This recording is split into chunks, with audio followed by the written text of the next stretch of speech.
Je vais faire cette vidéo en français pour t'aider à pratiquer. Je suis Lisa, je suis professeure et coach de français pour les expatriés en France. Et je suis moi-même expatriée en Espagne actuellement. Ok, la première chose, you won't feel at home for a while. Tu ne vas pas te sentir chez toi ou à la maison pendant un moment. Et c'est normal. Dans un nouveau pays, tout est différent. Mais vraiment tout. Les gens, la façon d'interagir, la manière de vivre, la daily life, la vie quotidienne. Chaque petite chose est différente. Et ça peut être très perturbant au début parce qu'on perd tous ses repères, vraiment. Et parfois c'est vraiment difficile et on peut se sentir très seul, je pense. En tout cas, moi j'ai ressenti ça. Et aussi j'ai ressenti de la culpabilité de ne pas m'adapter aussi vite que j'aurais aimé. Je me sentais coupable en fait de ne pas me sentir chez moi, malgré le fait que tout se passait bien. Et j'avais l'impression que c'était moi le problème. Avec le temps et l'expérience, j'ai compris que c'était pas moi le problème, c'était pas les gens, le nouveau pays le problème. C'est juste un temps d'adaptation qui est très long. Et c'est pas seulement en un an que l'on va s'adapter 100% à la vie. Je pense même qu'un an c'est très court finalement. Et vraiment ça prend du temps de créer sa nouvelle version de soi, parce qu'on va en parler, mais on crée une nouvelle version de soi quand on habite à l'étranger. Prendre de nouvelles habitudes, comprendre son environnement, comprendre les gens autour de soi, comprendre le pays dans lequel on est, se créer des amitiés. La deuxième chose, c'est que les chocs culturels, c'est pas juste au début. Ça vient par vagues. Et même après plusieurs mois, plusieurs années, on peut toujours avoir des chocs culturels. Que ce soit la différence de rythme de vie. Par exemple, pour moi, quand j'ai habité en Argentine, ça a été très difficile de m'adapter aux horaires des Argentins parce que tout est beaucoup plus tard. Ils prennent beaucoup plus leur temps que les Français, même si je sais que pour vous, les anglophones, les Français prennent beaucoup leur temps. Je vous promets qu'en Argentine, c'est encore plus. Et ils sont dans le moment présent. Et en fait, tout ça, pour moi, ça a été très difficile de m'adapter. Et je vais être honnête, je ne me suis pas adaptée. Je suis restée 1 an, ce qui est peu, comme je vous le disais avant. Mais je ne me suis pas adaptée et il y a des choses, en tout cas par rapport aux horaires, où je n'ai pas voulu faire de concessions. Et ça, c'est mon choix. C'est pour mon bien-être personnel. Mais du coup, oui, j'ai raté des moments. Je pense que les Argentins m'ont peut-être un peu jugé ou ne m'ont peut-être pas compris sur certains points. Mais j'ai juste accepté. Il y a aussi quelque chose qui est très fort quand on déménage et qu'on rencontre des gens, des nouvelles personnes, des Français dans votre cas. C'est les références culturelles qu'on n'a pas. Et l'humour qui peut être très différent de son pays d'origine. Et donc, même si on parle la langue, on ne va pas forcément capter les petites blagues, les références culturelles, la musique. Par exemple, je sais pas, les Français vont être très passionnés avec certaines musiques. Ils vont être tous en train de chanter en groupe et ça va être une cohésion énorme. Et toi, tu seras là et tu seras pas dans le truc. Parce que tu ne connais pas la musique, tu n'as pas vécu ton enfance en France et du coup ça va être un peu difficile ces moments-là parce que on se sent très seul. Mais encore une fois, ce n'est pas en 1 an que tu vas réussir à tout capter.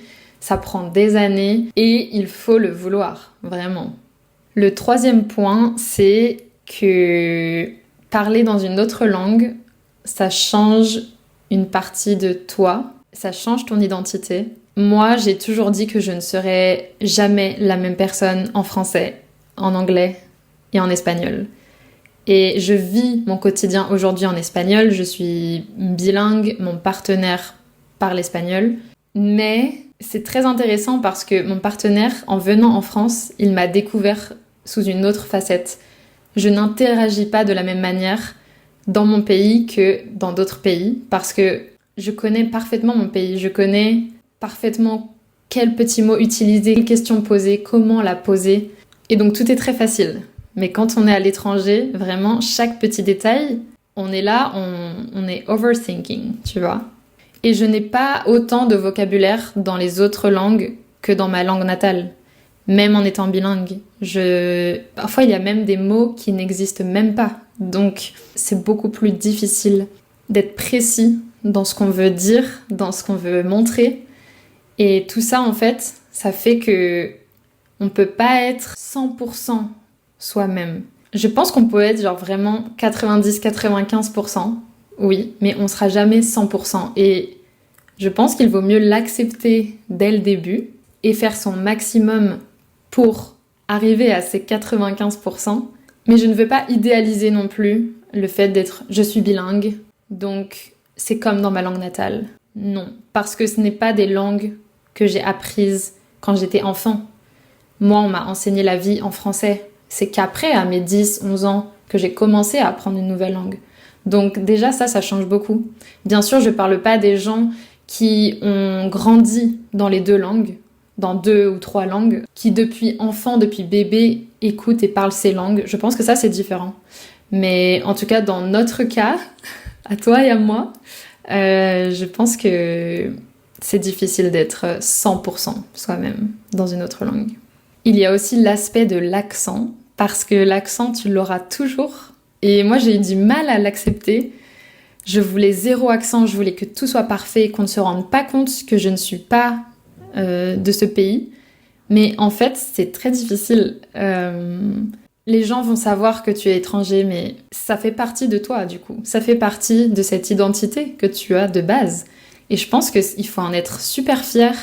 Et ça permet de partager énormément de choses avec des gens qui s'intéressent, Enfin, en fait, c'est un super échange culturel. Donc vraiment, n'aie pas honte de ton accent, sois-en fier et accepte que tu auras toujours ton accent. Et c'est ce qui fait vraiment ta singularité, qui tu es. Et je trouve ça tellement cool. Maintenant, j'ai plus du tout le même regard sur mon accent. Je sais que les gens vont me poser des questions parfois et c'est complètement ok. Ça aide aussi à connecter avec les gens en fait et avec les gens qui s'intéressent, qui sont ouverts d'esprit et avec qui du coup tu pourrais créer des liens. Ok, 4e point, c'est la solitude. Ça, c'est quelque chose qui est difficile parfois parce que quand on déménage, en général, on ne connaît pas grand monde ou voire personne. Et quand on quitte son endroit où on avait sa famille, ses amis, ses habitudes, tout, c'est dur. Franchement, c'est dur parce que ça met du temps avant de se faire des vrais amis, de se créer tout un cercle. Je pense que parfois, ça peut même prendre plusieurs années. Et donc, c'est pas simple. Mais pour ça, je pense qu'il est important que tu trouves des activités, des choses que tu aimes, même si tu ne connais pas encore bien la langue. Vraiment, sors de ta zone de confort parce qu'en fait, de toute façon, vivre à l'étranger, c'est être en permanence hors de sa zone de confort. Mais c'est aussi ce qui va te faire grandir et qui va te faire avancer et te sentir fier de toi. Donc ouais, sors, fais des activités, même sors seul. Moi, j'ai rencontré une amie aujourd'hui, une Vénézuélienne, ici en Espagne.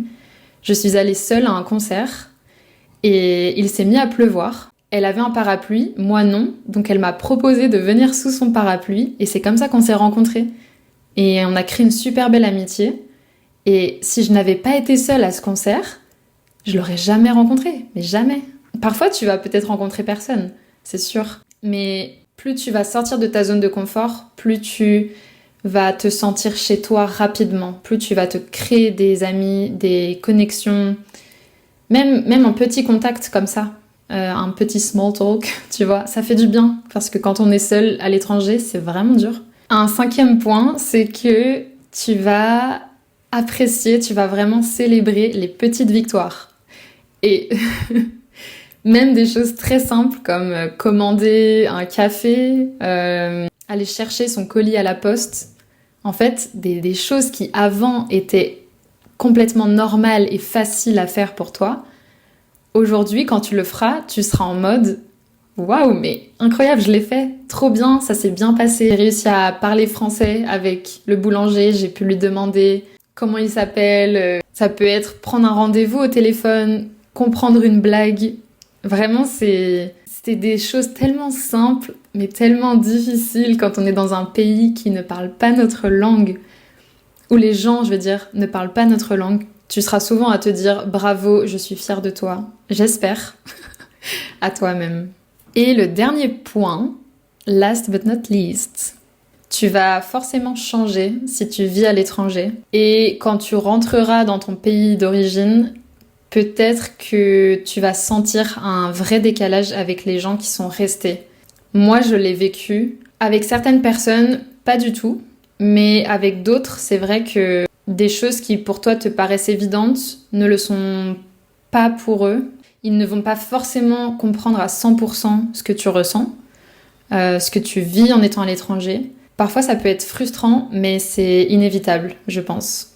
Parce que toi, tu vas avoir découvert une nouvelle culture, des nouvelles façons de penser, de vivre sa vie. Et ça peut être vraiment très différent de là où tu viens. Et les gens qui n'ont jamais voyagé ou qui sont toujours restés dans le même endroit, ça peut créer un gros décalage. Voilà, j'espère que cette vidéo t'a plu, j'espère qu'elle t'a parlé. Si tu te reconnais dans certains points, n'hésite pas à laisser un commentaire.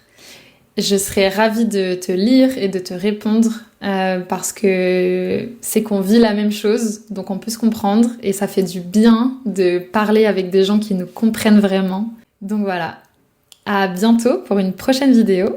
Bisous!